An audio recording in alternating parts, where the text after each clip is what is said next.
कहानी एक देश के क्रूर शासक की। वह शासक इतना क्रूर था कि थोड़ी सी बात पर भी अपनी प्रजा को मृत्यु दंड दे दिया करता था। उसकी एक आंख भी नहीं थी, जिसकी वजह से वह बहुत ही भयावह, बहुत ही भद्दा, बहुत ही क्रूर दिखता था। फिर भी उसके कुछ चाटुकार मंत्री थे जो उसे सदैव सुंदर ही बताया करते थे। एक बार उसने अपने मंत्रियों से मंत्रणा की और अपना एक सुंदर सा चित्र बनवाने की इच्छा जाहिर की। मंत्रियों ने उसकी हाँ में हाँ मिलाई और कहा, जी महाराज, आपका चित्र तो बहुत ही सुंदर बनेगा। और ऐसा पूरे शहर में घोषणा करा दी गई कि जो भी चित्रकार महाराज का सुंदर सा चित्र बनाएगा उसे पुरस्कार स्वरूप ढेर सारी धन दौलत, बहुमूल्य रत्न प्राप्त होंगे। लेकिन यदि वह चित्र राजा को पसंद नहीं आया तो उसका सर धड़ से अलग करा दिया जाएगा। पूरे देश में मुनादी कराई गई, पर राजा के स्वभाव से वाकिफ किसी भी चित्रकार ने उस बात के लिए सहमति नहीं जताई। बात एक गांव में पहुंची। वहां एक चित्रकार रहा करता था।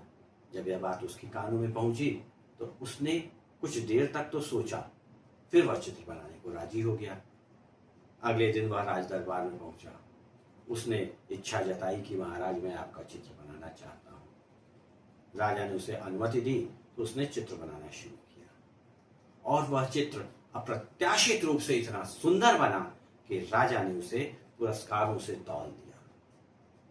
वह चित्रकार अपनी कला में तो निपुण था, किंतु इस चित्र के लिए उसने जो बुद्धिमत्ता का परिचय दिया वह तारीफ की योग्य था।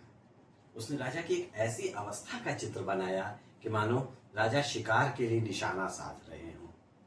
जी हाँ, वही अवस्था कि एक हाथ में धनुष, दूसरे हाथ से बाणों को प्रत्यंचा पर चढ़ाना और निशाने के लिए एक आंख बंद करना। जरा सोचिए कि उसने अपनी इस बुद्धिमत्ता से क्या कुछ नहीं हासिल किया।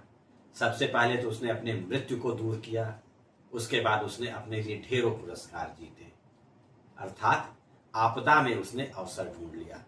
दोस्तों, यही इस कहानी का सार है कि हमारे जीवन में भी बहुत सारी आपदाएं होती हैं, किंतु हम अगर बुद्धिमानी का प्रदर्शन करें और अपनी बुद्धिमत्ता, अपने संयम को अपने साथ रखें तो हम आपदा में अवसर प्राप्त कर सकते हैं। फिर मिलेंगे एक नई कहानी के साथ। तब तक के लिए जय हिंद।